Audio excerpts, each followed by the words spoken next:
سمجھنا, منزہ اور مبرہ سمجھنا. کیونکہ بہت سارے لوگ جب اللہ تعالیٰ کی صفتوں کو انسان سے کمپیئر کرنے لگتے ہیں تو گویا کہ انسان تو عیب کا اور کمیوں کا پتلا ہے, پھر وہ اللہ رب العالمین کے اندر گویا کہ کمی اور نقص ماننے لگتے ہیں. جبکہ قرآن میں اللہ نے کہا سبحانہ ہوا اللہ الواحد القہار, اللہ کی ذات پاک ہے, وہ تو اللہ ہے, وہ تو اکیلا ہے, وہ تو قہار ہے.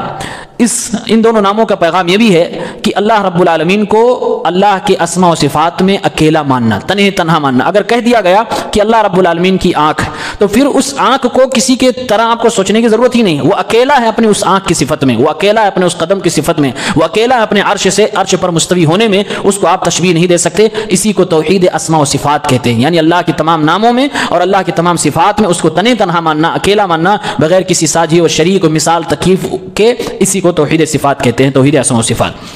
ان دونوں ناموں کا ایک میسج یہ بھی ہے کہ اللہ رب العالمین کے بارے میں جیسے انسان عقیدہ رکھتا ہے کہ اللہ پیدا کرنے والا ہے, روزی دینے والا ہے, دینے والا ہے, چھیننے والا ہے, ساری دنیا کے اندر جو تدبیرات تصرفات ہیں وہ سب کچھ اللہ کرنے والا ہے, صرف اللہ کرنے والا ہے. یہ ہمارا جب عقیدہ ہوگا تو گویا کہ ہم الاحد اور الواحد پہ عمل کر رہے ہیں. ان دونوں ناموں پر ہمارا ایمان ہو رہا ہے.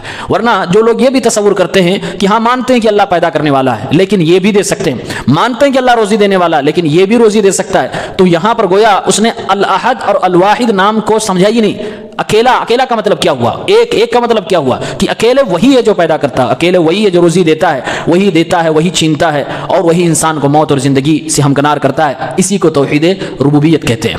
اور ان دونوں ناموں کا ایک میسج یہ بھی ہے کہ عبادت کی جتنی قسمیں ہیں وہ ساری کی ساری قسموں میں اللہ کو اکیلا ماننا. کوئی بھی کسی بھی طرح کی عبادت ذرہ برابر غیر اللہ کے لیے نہیں ہونی چاہیے. اس کو توحید الوہیت کہتے ہیں. یعنی ان دونوں ناموں کے میسج میں تینوں قسم کی توحید شامل ہے, توحید ربوبیت, توحید اسماء و صفات اور توحید الوہیت. ان دونوں ناموں کو ذکر کر کے اللہ تبارک و تعالیٰ نے مشرکین کا رد کیا اور زبردست رد کیا.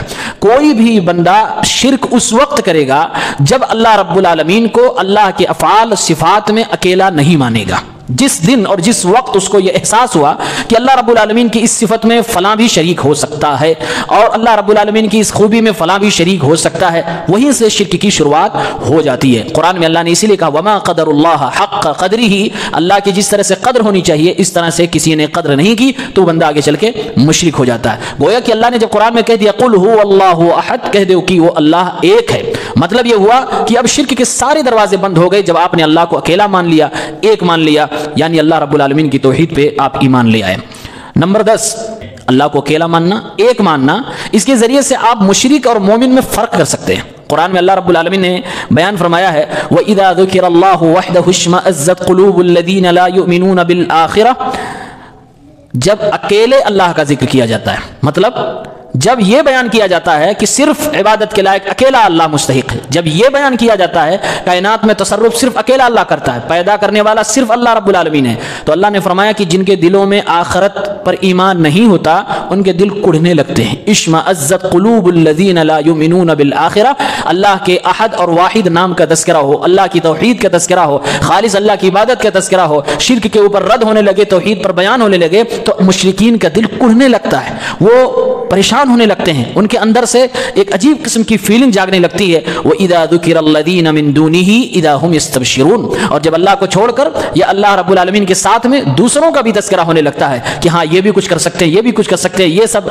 تو اللہ فرما رہا ہے کہ یہ خوش ہو جاتے ہیں. إِذَا هُمْ يَسْتَبْشِرُونَ, یہ ایک دوسرے کو بشارت دینے لگتے ہیں, یہ خوشی محسوس کرنے لگتے ہیں. تو گویا کہ اللہ تعالیٰ کا جو نام ہے الاحد اور الواحد, یہ بہت بڑا ذریعہ اور سبب ہے مومن اور مشرک میں فرق کرنے کے لیے, ایک توحید پرست اور شرک والے کے درمیان فرق کرنے کے لیے, کس کو اللہ کی توحید سے چڑ ہو رہی ہے اور کس کو اللہ کے ساتھ شرک کیے جانے سے خوشی محسوس ہو رہی ہے, کون اس طرح کی محفلوں کو پسند کرتا ہے. یہ نام اس کے لیے فرق کرنے کا ایک بہت بڑا ذریعہ ہے. یہ 10 نکات آپ کے سامنے بیان کیے گئے جو الاحد اور الواحد سے مستفاد ہیں. تلک عشرۃ کاملہ, اللہ تعالیٰ کے ان دونوں ناموں کا مختصر میں یہی میسج ہے, توحید پرست بنے, یہی ان دونوں ناموں کا میسج ہے. جو شخص توحید پہ نہیں ہے گویا کہ اللہ کے ان دونوں ناموں کا معنی طور سے منکر ہے, اور اللہ کے ان دونوں ناموں کو نہیں مانتا ہے, یا اگر مانتا ہے تو پھر اس پہ عمل نہیں کرتا ہے. اللہ تعالیٰ سے دعا ہے پروردگار ہم سب کو توحید پرست بنا, آمین.